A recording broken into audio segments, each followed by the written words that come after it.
Hi everyone. आज के इस वीडियो में ऐसे का आंसर राइटिंग प्रैक्टिस करेंगे। आज का क्वेश्चन है, thinking is like a game, it does not begin unless there is an opposition team. तो इसका आंसर लिखने से पहले इसका स्ट्रक्चर देख लेते हैं। इसके स्ट्रक्चर में सबसे पहले हम लोग इंट्रोडक्शन देंगे। इंट्रोडक्शन में इसका फिलोसफिकल मीनिंग के बारे में देखेंगे।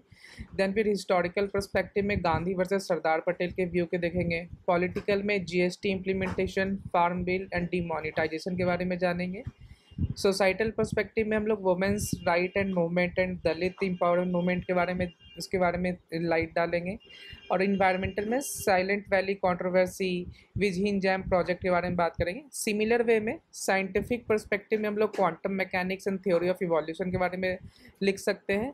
इकोनॉमिक्स में जो हम लोग इंडिया में इकोनॉमिक रिफॉर्म ऑफ 1991 हुआ था, उसमें देखेंगे किस तरह से हमारा इकोनॉमिक्स चेंज होता है डिफरेंट थॉट प्रोसेस से। फाइनली इंटरनेशनल पर्सपेक्टिव और फिलोसफिकल पर्सपेक्टिव के साथ इस वीडियो को एंड कर देंगे। और कंक्लूजन में एपीजे अब्दुल कलाम और स्वामी विवेकानंद के कोट्स के साथ एक पॉजिटिव थॉट के साथ इस वीडियो को एंड कर देंगे। So let's quickly start the introduction of this essay. Introduction में हम लोग इसका मीनिंग जानने वाले हैं। तो मीनिंग में और इंट्रोडक्शन में आप ये लिख सकते हैं कि इन the realm of intellectual pursuits thinking is like a very strategic game, जो कि थ्राइव करता है presence of oppositions view point. ठीक है, तो एक ये इंट्रोडक्शन हो गया। इसका इस मेटाफोरिकल नोशन का मतलब क्या होता है? It is much like a game of chess और a sporting match. The true essence of thinking comes alive when it encounters the opposition. तो इसके साथ हम लोगों ने जो स्ट्रक्चर ऑफ का ऐसे उसका टोन सेट कर दिया कि कोई भी ऐसा ओपिनियन होता है, कोई भी पॉलिसी होती है, तो उसका एक्चुअल एसेंस तब आता है जब काउंटर व्यूज आते हैं उसमें। तो let's start with the historical perspective of Gandhi versus Patel. तो आप सभी जैसे जानते हैं कि गांधी का जो ओपिनियन रहता था हमेशा नॉन वायलेंस का रहता था। His philosophy of non violence and Satyagraha challenge the established colonial authority. और उन्होंने उसके थ्रू फिर साल्ट मार्च किया था, क्विट इंडिया मूवमेंट किया था। बट ऑन द काउंटर वे सरदार पटेल जो थे, जिनको आयरन मैन ऑफ इंडिया कहा जाता है, focused on the political negotiations and diplomacy to unite the princely state and integrate them into the united India after independence. तो इस तरह से आप देख सकते हैं दो अपोजिट व्यू पॉइंट हैं जो एक साथ काम करके आज हम लोग को फ्रीडम मिला है। 1947 में जो भी फ्रीडम मिला, आज जो हम देश में रह रहे हैं, ये दोनों का एक तरह से एक साथ काम किया है तो ही आज जाके ऐसा मिला है। तो ये हो गया हम लोगों का हिस्टोरिकल पर्सपेक्टिव। हिस्टोरिकल के बाद हम लोग पॉलिटिकल पर्सपेक्टिव में आते हैं। पॉलिटिकल में हम लोग ये देख सकते हैं कि 3 पॉइंट्स के बारे में बात करेंगे। पहला है जीएसटी इम्प्लीमेंटेशन। आप जैसा कि जानते हैं कि GST implementation was an monumental decision for our country. अब फिर उसके बाद क्या हुआ, इम्प्लीमेंट करने के बाद अपोजिशन पार्टीज़ जो है उन्होंने कंसर्न रेज किया कि ये किस तरह से लोगों के लिए उतना हेल्पफुल नहीं है। तो after debate, continuous debate and revisions, it led to the improvement in tax structure. तो यहाँ पे भी हम लोग देख सकते हैं अपोजिट व्यूज़ का क्या रोल होता है। नेक्स्ट पॉइंट हो जाएगा farm bills protest. The protest triggered extensive debate and discussions both in the parliament and on the streets, ultimately leading to the amendments in the bill to address the farmers' apprehensions। तो आप ये सब current affairs की भी चीज़ें डालोगे तो आपको ये लगेगा कि आपने ऐसे में जो लिखा है ना कि स्टैटिक पॉइंट लिखा है, आपने करंट इवेंट्स और जो भी सोसाइटी में बातें चल रही है आप उसको भी इंटीग्रेट करके और लिख रहे हो। आप डिमोनेटाइजेशन के बारे में बात लिख सकते हो कि अपोजिशंस के जो भी व्यू आए उससे जनता को, लोगों को समझ में आया कि किस तरह से डिमोनेटाइजेशन सोसाइटी के लिए हार्मफुल भी रहा था। तो इस तरह से पॉलिटिकल पर्सपेक्टिव कंप्लीट होता है। नाउ अब हम सोसाइटल पर्सपेक्टिव देखेंगे कि सोसाइटी में डाइवर्सिफाइड ओपिनियन होने से क्या फ़ायदे हुए। तो 2 पॉइंट आप इसमें एक एग्जाम्पल और एज ए केस स्टडी डाल सकते हो। The first one is the women's right movement.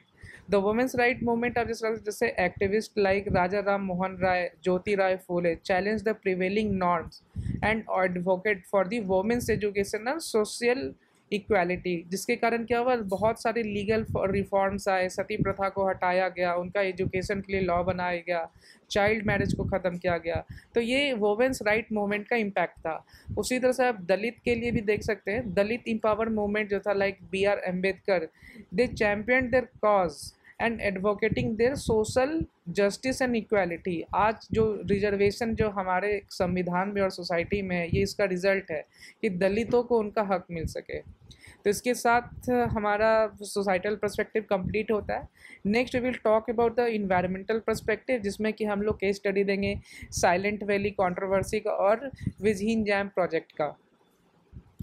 Environmental में भी आप देख सकते हो कि किस तरह से डाइवर्सिफाइड पर्सपेक्टिव होने से ये सोसाइटी को और इन्वायरमेंट को और as a country how it is contributing in a beneficial way. ये जो साइलेंट कंट्रोवर्सी केरला में हुआ था वैली का, इसमें इन्वायरमेंटलिस्ट जो थे अपोज किए थे construction of hydro electric project, ठीक है। और ये कहाँ पे, रेन फॉरेस्ट में। Eventually after intense debates and scientific assessment the government decided to protect the silent valley, ठीक है। ये पहला पॉइंट हो गया। फिर विजहीन जैम प्रोजेक्ट के बारे में भी आप एग्जांपल दे सकते हो कि ये सी पोर्ट बनना था केरला में, जिसके जो कि अपोजिशन से काफ़ी रेसिस्टेंस फेस किया। आफ्टर इंटेंस डिबेट जैसे जैसे ये प्रोजेक्ट बढ़ता गया, इसमें काफ़ी बदलाव किए गए ताकि इकोलॉजिकल डैमेज को मिनिमाइज किया जा सके। So again now you can see how it is important to have a multiple perspective or diversified perspective in any kind of progress or step. Next we will talk about scientific perspective, जहाँ कि हम लोग quantum mechanics और theory of evolution के बारे में जानेंगे। तो आप साइंटिफिक फील्ड से भी एग्जांपल दे सकते हो। The field of quantum mechanics emerge from the clash of to opposing ideas. आप देख सकते हो ये एक फील्ड ही नया उत्पन्न हो गया एक दो अपोजिंग आइडिया से। The behaviour of sub atomic particles. अब पहले जैसे जो साइंटिस्ट थे मैक्स प्लैंक और Niels Bohr challenge the classical physics and led the foundation of modern quantum theory. देख रहे हो कितना इम्पैक्ट होता है टू अपोजिंग व्यू होने के कारण। अगेन आप दूसरा साइंटिफिक एग्जांपल दे सकते हो थ्योरी ऑफ इवोल्यूशन का। Charles Darwin's theory of evolution by natural selection challenge the prevailing religious and scientific beliefs about the origin of species. देखो कितना बड़ा इम्पैक्ट रहा हमारे नॉलेज में, हमारे सोसाइटी के लिए। आज भी हम लोग अगर कुछ पढ़ते हैं तो सबसे पहले चार्ल्स डार्विन थ्योरी ही पढ़ाया जाता है हमें। Over the time it gained the acceptance. Okay, इस तरह से हम लोग साइंटिफिक पर्सपेक्टिव कंप्लीट होता है। Now we will talk about the economic perspective.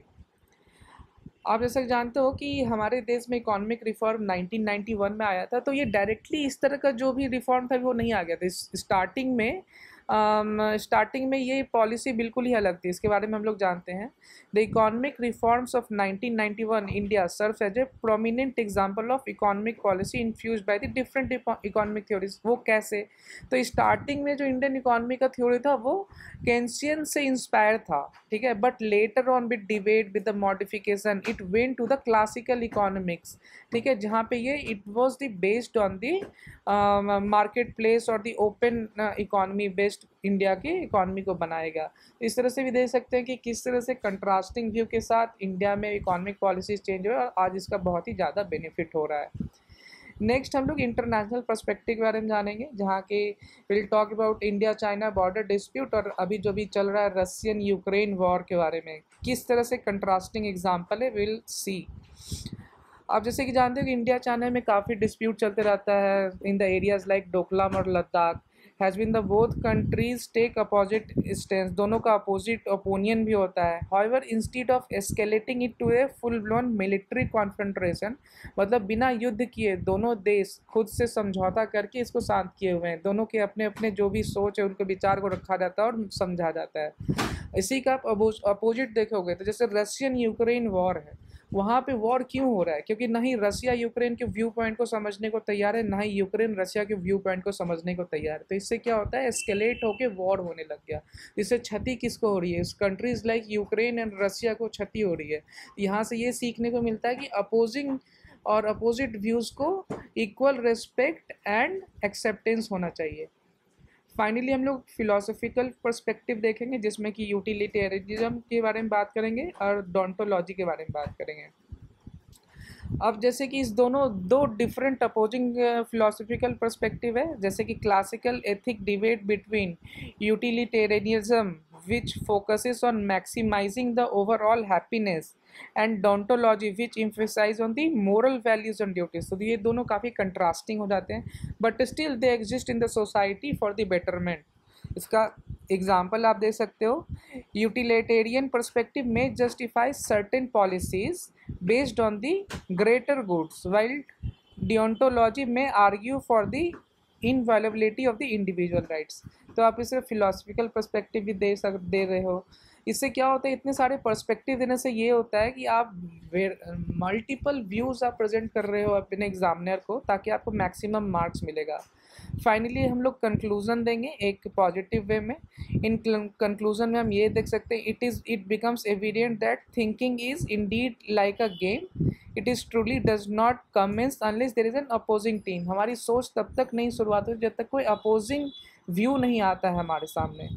इसको हम लोग एक कोट के साथ वैलिडेट करेंगे, स्वामी विवेकानंद के शब्दों में जो उन्होंने कहा है, we are what our thoughts have made us, so take care about what you think, words are secondary, thoughts live and they travel far. कितनी बड़ी बात कहे हैं। In the realm of critical thinking thoughts are our strongest allies. ठीक है, उसी तरह से एक एपीजे अब्दुल कलाम का भी एक कोट डाल देंगे, learning gives creativity, creativity leads to the thinking and thinking provides knowledge, knowledge makes us great. So जितने भी देश में अगर क्रिटिकल थिंकिंग को बढ़ावा दिया जाएगा तो खुद ब खुद वो सीखेंगे और देश आगे बढ़ेगा।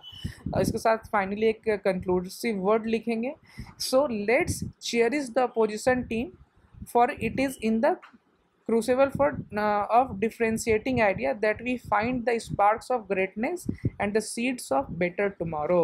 तो इसके साथ हमारा ऐसे का स्ट्रक्चर एंड कंटेंट कंप्लीट होता है। इस वीडियो को एंड करने से पहले एक बार रिवाइज कर लेते हैं, हम लोगों ने कितने पर्सपेक्टिव देखे।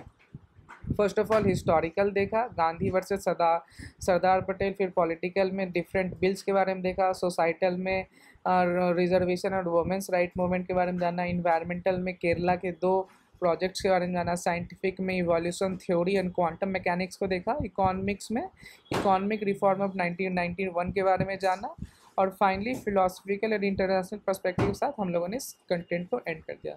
अगर आपको ये वीडियो पसंद आया तो do like, comment and share. Thank you, bye bye.